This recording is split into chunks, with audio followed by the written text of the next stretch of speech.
मुसलमान को मुल्ला को राम राम कहते हुए सुना है, और हिंदू को जब गमछा बांध के जमुना के किनारे से निकलना होता है तो कहता है मौलाना साहब सलाम वालेकुम, मैं उस हसरत लटका आदमी हूँ, मैंने वो ऊंचाइयां पे चढ़ाई पे चढ़ते हुए उस घर में रहा हूँ कोयला वाली बस्ती में, जहाँ पर लोगों को मैंने उस सिर्फ शरणार्थी रहते थे वो चालने वाले सरदार को कहते थे सत श्री अकाल, मौलाना भी कहता था और वो हिंदू भी कहता था। लेकिन आज हमारे साथी ने उस तरफ से बोला सिखों की बात करते हैं, मैं सिखों की बात या मुसलमानों की या हिंदुओं की बात करने लगा। आगरा जो दुनिया के अंदर मोहब्बत का शहर कहलाता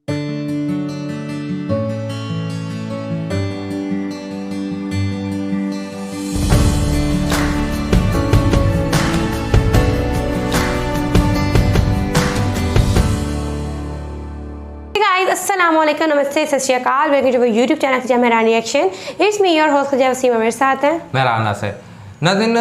आज आपके साथ एक और वीडियो इस तरह की लेके आए हैं कि जिस तरह राज बब्बर हैं और ये एक बॉलीवुड एक्टर भी हैं और ज़्यादातर इंडिया के अंदर हम देखते हैं कि एक्टर्स वगैरह जो है ना वो इसकी तरफ भी उनका रुझान होता है, पॉलिटिक्स की तरफ भी, और वो पॉलिटिक्स से रिलेटेड लेके जो इंडिया के अंदर एक बहुत बड़ा चर्चा रहता है हमेशा से कि मुस्लिम्स और जो हिंदू हैं या ईसाई हैं या इन लोगों के नज़दीक के ये एक दूसरे के बिल्कुल अपोजिट हैं क्या है, तो उसको लेके जो है वो पार्लियामेंट में एक चर्चा हो रही है और पीएम मोदी भी मौजूद हैं और इसी तरह से सारे मौजूद हैं जो जिनको हम ज़्यादा हिंदू या इंतहा पसंद या समझते हैं कि वो हिंदू हैं। लेकिन ये राज बब्बर भी एक ऐसी फैमिली से हैं जो कि हिंदू है और दूसरी जानब मोदी जी भी है। तो एक बात हो रही है हिंदू और मुस्लिम्स को लेके कि क्या भारत में किसको रहना चाहिए और किस तरह से रहना चाहिए। तो एक वीडियो है उसकी तरफ चलते हैं। उसकी तरफ जाने से पहले लाजमी जो है हमारे चैनल को सब्सक्राइब करें। हाँ, बेल को लाजमी प्रेस करें। तो आए चलते हैं जी, देख रहे हैं। मैं उस शहर में पैदा हुआ हूँ और आप मुझे 1 मिनट दे रहे हैं जिस शहर में मैंने मुसलमान को मुल्ला को राम राम कहते हुए सुना है, और हिंदू को जब गमछा बांध के जमुना के किनारे से निकलना होता है तो कहता है मौलाना साहब सलाम वालेकुम, मैं उस हसरत लटका आदमी हूँ, मैंने वो ऊंचाइयां पे चढ़ाई पे चढ़ते हुए उस घर में रहा हूँ कोयला वाली बस्ती में, जहाँ पर लोगों को मैंने उस सिर्फ शरणार्थी रहते थे वो चालने वाले सरदार को कहते थे सत श्री अकाल, मौलाना भी कहता था और वो हिंदू भी कहता था। लेकिन आज हमारे साथी ने उस तरफ से बोला सिखों की बात करते हैं, मैं सिखों की बात या मुसलमानों की या हिंदुओं की बात करने लगा। आगरा जो दुनिया के अंदर मोहब्बत का शहर कहलाता है, सिटी ऑफ लव, जिसके बारे में हिंदुस्तान को पहचानने की अगर कोई खिड़की है तो ताजमहल है, आगरा है। ये वो सूरदास का शहर है, ये वो शहर है नजीर अकबर आबादी का, ये शहर है मोहब्बत का, जहाँ पर शाहजहां और मुमताज की मोहब्बत को देखने के लिए दुनिया के लोग उस शहर के सामने तस्वीरें खिंचवाने आते हैं, उस पटरी पर बैठते हैं। ये बात आगरा की नहीं है, ये बात उस मोहब्बत के शहर की है जिसको नफरत की प्रयोगशाला की तरह से इस्तेमाल किया जा रहा है। मैं उस शहर की बात कर रहा हूँ। मैं बोलता बहुत कम हूँ चेयरमैन साहब, मैं कभी कभी बोलने की कोशिश करता हूँ, मैं रोज रोज नहीं बोलता हूँ, लेकिन जब बोलता हूँ तो यहाँ से बोलता हूँ और मुझे बोलने दिया जाए।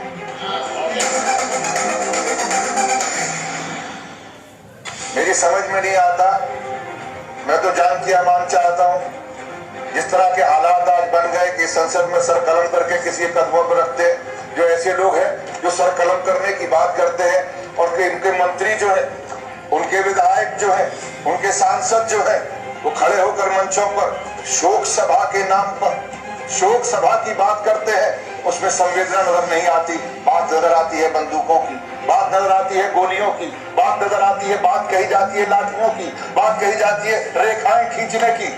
मैं उस शहर में पैदा हुआ हूँ और आप मुझे 1 मिनट दे रहे हैं जिस शहर में मैंने मुसलमान को मुल्ला को राम राम कहते हुए सुना है, और हिंदू को जब गमछा बांध के जमुना के किनारे से निकलना होता है तो कहता है मौलाना साहब सलाम वालेकुम, मैं उस हसरत लटका आदमी हूँ, मैंने वो ऊंचाइयां पे चढ़ाई पे चढ़ते हुए उस घर में रहा हूँ कोयला वाली बस्ती में, जहाँ पर लोगों को मैंने उस सिर्फ शरणार्थी रहते थे वो चालने वाले सरदार को कहते थे सत श्री अकाल, मौलाना भी कहता था और वो हिंदू भी कहता था। लेकिन आज हमारे साथी ने उस तरफ से बोला सिखों की बात करते हैं, मैं सिखों की बात या मुसलमानों की या हिंदुओं की बात करने नहीं आया। मैं एक उस बेटे की बात करने के लिए आया हूँ, मैं उस माँ के उस बेटे के लिए बात करने के लिए आया हूँ, मैं उस पति की बात कहने के लिए आया हूँ, मैं उस बाप की बात कहने के लिए आया हूँ जिसका 25 तारीख को कत्ल हुआ, जिसकी हत्या हुई। हत्यारे को सजा मिलनी चाहिए, मैं वो कहने के लिए आया हूं। लेकिन उस हत्यारे की बिना पर आगरा, जो दुनिया के अंदर मोहब्बत का शहर कहलाता है, सिटी ऑफ लव, जिसके बारे में हिंदुस्तान को पहचानने की अगर कोई खिड़की है तो ताजमहल है, आगरा है। ये वो सूरदास का शहर है, ये वो शहर है नजीर अकबर आबादी का, ये शहर है मोहब्बत का, जहां पर शाहजहां और मुमताज की मोहब्बत को देखने के लिए दुनिया के लोग उस शहर के सामने तस्वीरें खिंचवाने आते हैं, उस पटरी पर बैठते हैं। मुझे मालूम है गृह मंत्री महोदय यहाँ पर बैठे हुए, और मैं इसलिए भी उनका आदर करूंगा कि उस प्रदेश के मुख्यमंत्री रहे हैं। उन्होंने मोहब्बत की बात को, वहां पर चाहे कुछ भी रहा हो पार्टी का, लेकिन उन्होंने मोहब्बत के साथ के लोगों का दिल जीतने का कोशिश किया है। मैं शुक्रिया अदा करता हूं कि जब वो मुख्यमंत्री थे तो अगर वहां पर किसी एक व्यक्ति की अगर वहां पर हत्या हुई थी, मैं वहां पर हत्या वाली जगह पर खड़े होकर मैंने इनको फोन किया था, मुख्यमंत्री ने मेरा फोन उठाया था और उस हत्यारे को सजा देने के लिए उन्होंने वादा किया था, जबकि इन्हीं की पार्टी का एक सभासद था। मैं इसलिए इस बात को कहना चाहता हूं, आज मैं फिर आपसे गुहार करने के लिए आया हूं।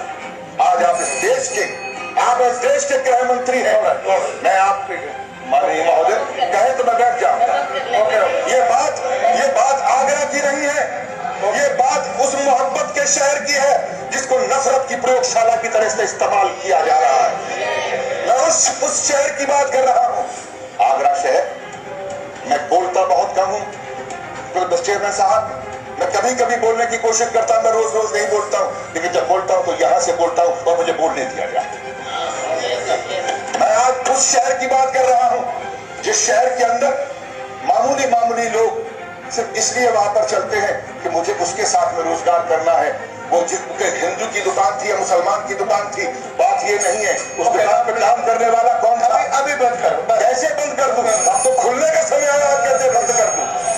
ये दुकान नहीं है, ये इंसानियत की उस चौखट को ताला लगाने की कोशिश की जा रही है। वो आरएसएस, वो बीजेपी के लोग वहां पर खड़े होकर इस बात का ऐलान कर रहे हैं और यहाँ पर बैठकर वो लोग आज कहते हैं कि अब इस देश के अंदर हम विकास की राजनीति करना चाहते हैं। ये राजनीति विकास की नहीं हो रही, ये राजनीति नफरत की हो रही है। और नफरत को पालने वाले वो लोग, जिन लोगों को 2 बार से अगर सांसद बने हैं और मंत्री बने हैं, बिल्कुल सही कहा हमारे साथी ने, वो डिग्री क्या है मुझे नहीं मालूम, वो कहाँ पढ़े हैं ये भी नहीं मालूम, लेकिन जो जबान वो बोल रहे हैं वो एक अनपढ़ से भी कई गुनी जबान है। वो इंसान की जबान नहीं, बल्कि ऐसे शख्स की जबान है। राक्षस कहना, छात्रों को अगर ये कहना कि ये कुत्ते हैं, तो मैं ये कहना चाहूंगा ऐसा व्यक्ति क्या कहते हैं जी, राज बब्बर ने देखें बात की है, उन्होंने बिल्कुल ठीक बात की है। देखो मेरे ख्याल में यहाँ पे अब इसके ऊपर और ज़्यादा तजिया करने की तो ज़रूरत रह ही नहीं गई है कि देखें उन्होंने तो बहस ही ख़त्म कर दिया कि लोग किस तरह से आपस में, एक हिंदू जो था वो मुसलमान को अस्सलाम वालेकुम कह रहा है और एक मुसलमान जो है वो राम राम करके उनसे बात कर रहा है, तो वो तो था ये। और सिटी ऑफ लव जिस तरह आगरा है, वो सारा कुछ लोग उसे कुछ और समझते हैं, लेकिन अब जो है आरएसएस और बीजेपी के लोग जो है वहाँ पे जाके नफरत की सियासत कर रहे हैं, एक दूसरे के खिलाफ बिगाड़े। और यही बात है कि देखें हम ना चंद एक चीज़ों को हाईलाइट कर लेते हैं, जिस तरह योगी आदित्यनाथ जो कि वहाँ पर रहे, और वो जो अतीक अहमद और वो अतीक अहमद अगर मुस्लिम धर्म से ताल्लुक़ रखता था ठीक है, वो अगर हिंदू धर्म से भी ताल्लुक़ रखता होता, लेकिन उसके जो कारनामे थे या जो उसने किया उस बुनियाद पर उसे सज़ा देनी बनती थी, सारा कुछ है। लेकिन हम उस बुनियाद पे समझ लेते हैं कि अगर वो मुसलमान था और योगी आदित्यनाथ ने कुछ उसके हवाले से कर लिए बात, अब योगी आदित्यनाथ को ये राइट है कि वो पूरे भारत के जो मुसलमान हैं उनके साथ जो चाहे सलूक करे, जो उसके दिल में आता है वो करे। इसी तरह बीजेपी आरएसएस के लोग जो हैं वो जो चाहे भारत में करें, नफरत की सियासत करते रहे, वो मुसलमानों को मारे, जो मर्जी करें। बात यहाँ पे है कि देखो हम ना सिर्फ यहाँ पे मुसलमानों के हक की बात करते हैं, ना ही बीजेपी और आरएसएस की बात करते हैं। जैसे राज बब्बर ने भी कहा कि हम ना हिंदू मुस्लिम सिख किसी की, हम तो बात करें इंसानियत की, जहाँ पे लोग प्यार मोहब्बत को फरोग देते हैं, और आप हैं कि वहाँ पे नफरत की सियासत कर रहे हैं, आप के और किस्म की देश को किसी और जाने भी लेके जा रहे हैं। हम एक वक्त था जब ये सारे लोग इकट्ठे रहते थे, सारा कुछ कर, आप किस तरह की सियासत कर रहे हैं। और देखें इस तरह के जब लोग बात करते हैं अपनी उधर, तो किस तरह से फिर उनकी जुबानें बंद करवाने की कोशिश की जाती है, बार बार छोटी छोटी बात पे बस कर दे, 1 मिनट मिलेगा, ये मिलेगा, फलां मिलेगा। लेकिन अगर यही बात वो कर रहे होते मुसलमानों के खिलाफ, और हिंदुओं के हक में बात कर रहे होते तो शायद ये चीज़ ना वहाँ पे होती, वहाँ पे इन्हें ज़्यादा टाइम दिया जाता। हालांकि है ये भी हिंदू धर्म से ताल्लुक़ रखने वाला है, लेकिन ये बात करते हैं इंसानियत की। बात तो थिंकिंग की है ना, आपके थॉट्स की है। ज़रूरी तो नहीं कि आप हिंदू हो तो आप हिंदुओं को ही अच्छा समझोगे, दूसरे रिलीजन को भी। तो ये तो बात है ना कि आपने कैसे तक वक्त के साथ सीखते हो चीज़ों को। अगर आप एक इतनी अच्छी पोस्ट पे बैठ के भी अगर आपके अंदर ये है कि नहीं नहीं वो बुरे हैं, तो आपका क्या फ़ायदा? बात ये देखो खतीजा, मैं आपको एक बार, क्या मुसलमान भारत में टैक्स नहीं देता? क्या मुसलमानों का भारत की इकोनॉमी में कोई संविधान नहीं है, कोई वो उनका वो उसके अंदर क्या कहते हैं कोई हिस्सा नहीं है या कोई कंट्रीब्यूशन नहीं है? किया तो उन्होंने भी है ना। तो अब उस बुनियाद पे कि आप ये समझें। और देखें, मैं तो कितने मकरू चेहरे इनके देख के अजीब सा लगता है जब ये इस तरह की बात करते हैं। और हम इस चीज़ के बिल्कुल ख़िलाफ़ है कि अगर पाकिस्तान में भी कुछ इस तरह की सिचुएशन होती है कि पाकिस्तान में आप कहेंगे माइनॉरिटीज़ के साथ, तो हम उसके भी ख़िलाफ़ बात करते हैं। बात होनी चाहिए इंसानियत की, प्यार की, मोहब्बत की, एक दूसरे के एहसास की, कि बनिस्बत इसके कि आप एक दूसरे को मार दो, कत्ल कर दो। ये चीज़ें जितनी आप इनको फ़रोग देंगे, जितना आप इन्हें इनके ऊपर इम्प्लीमेंट करेंगे, उतनी ज़्यादा भर के आएंगी और उतना ही इसकी रिटेलिएशन भी हमेशा एक ही बात करते हैं कि आपको कोई हक नहीं है किसी के रिलीजन के बारे में बात करने का, और आपको कोई हक नहीं किसी को कहने का कि आप ये करो ये ना करो। हर इंसान की पर्सनल चॉइस है। सिर्फ आप इंसानियत देखो, जो जिसका आई थिंक इसका किसी रिलीजन में ये नहीं कि कहा जाए कि इंसानियत को मत फ़रोग दो। हर रिलीजन में कहा गया कि इंसानियत पहले, इंसानियत पहले। तो आप इस चीज़ को फॉलो करें इंस्टेड ऑफ कि यार वो ये कर रहा है तो हम ये कर रहे हैं। इस कत्लो गारत से बाहर निकल के सबको अपने मुताबिक जीने दो, जो करना चाहता है वो करने दो उसको। तो आपको ये वीडियो किस तरह की लगी, और लाजमी इस तरह की वीडियोस के ऊपर अपनी राय ज़ाहिर क्या करें, कमेंट बॉक्स के अंदर वीडियो को लाइक करें, शेयर करें, चैनल को सब्सक्राइब करें, बेल को प्रेस करें, इंस्टाग्राम आईडी मेंशन फॉलो करें, सेशन दें। तब तक के लिए अपने मेज़बानों को दें, दुआ में याद रखें। अल्लाह ने के बाद।